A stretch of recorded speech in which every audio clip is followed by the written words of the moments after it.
Labdien!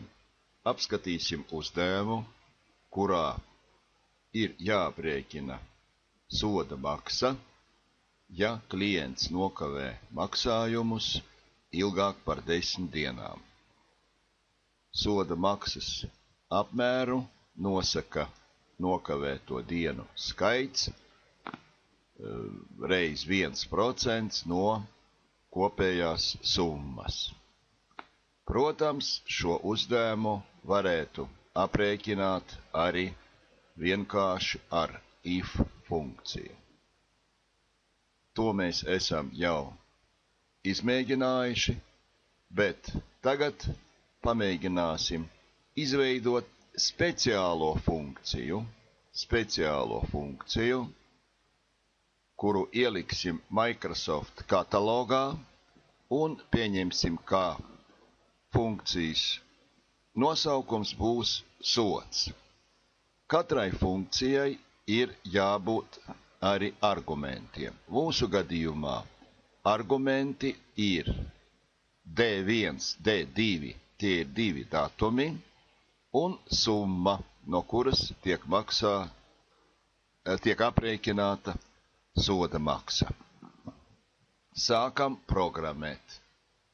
Developer, Visual Basic. Sākumā šīs loks ir patukšs, kreisajā pusē mēs redzam faila struktūru, labajā pusē nav nekā. Izveidosim, ievietosim moduli.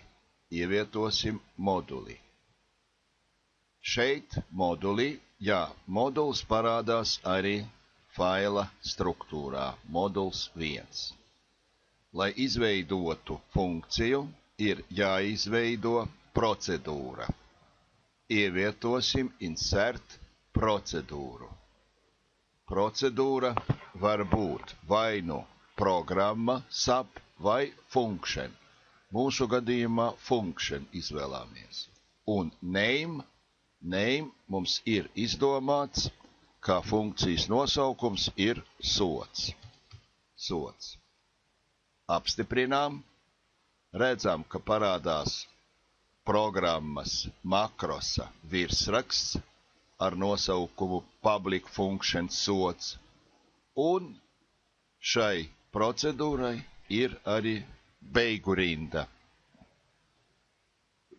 Vispirms noteiksim argumentus. Argumenti funkcijai sods būs D1, D2, summa. Sākam veidot programmu. Šo uzdevumu arī atrisināsim ar loģisko struktūru if, then, else. If, ja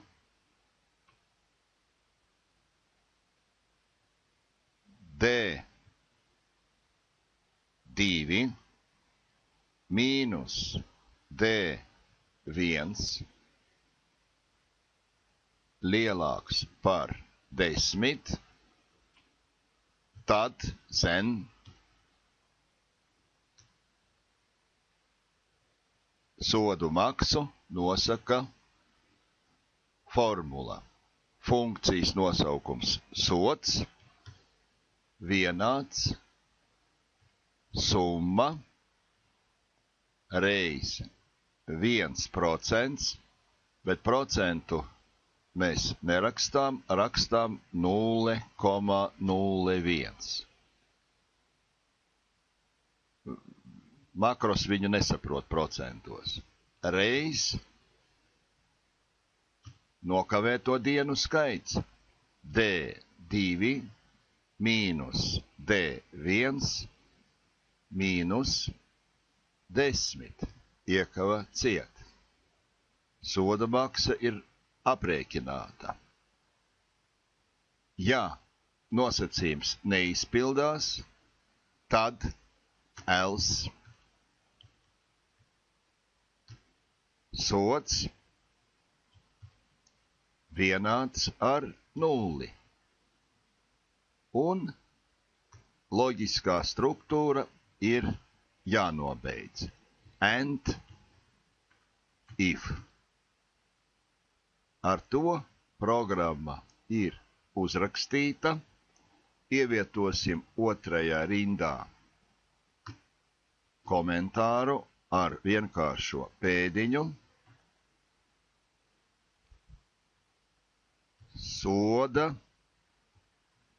maksas funkcija. Lai vēlāk zinātu, ko izpilda šī programma. Komentārs paliek gaiši zilā krāsā, varam atgriezties pie mūsu uzdevuma.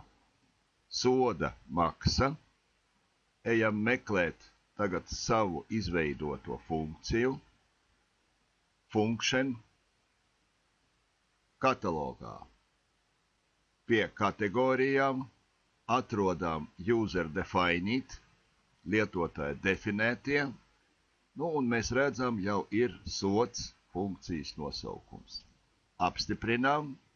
D1 mūsu gadījumā ir termiņš D1, D2 ir termiņš samaksāts D2, summa mums ir 61 eiro.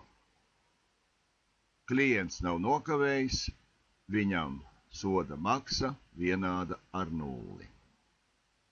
Kopējot uz leju, mēs redzam, ka uzdevums ir aprēķināts pareizi. Līdz ar to uzdevums ir izpildīts. Lai šis uzdevums paliek mums atmiņā, ievietosim zem šī uzdevuma arī makrosa programmas tekstu. Atgriežamies Alt F11 pie mūsu programmas, iezīmējam Ctrl C, atgriežamies atpakaļ darba lapā, Ctrl V, un noformējam funkcijas tekstu tā, lai pašiem būtu prieks par viņu apskatīties. Tas arī ir viss.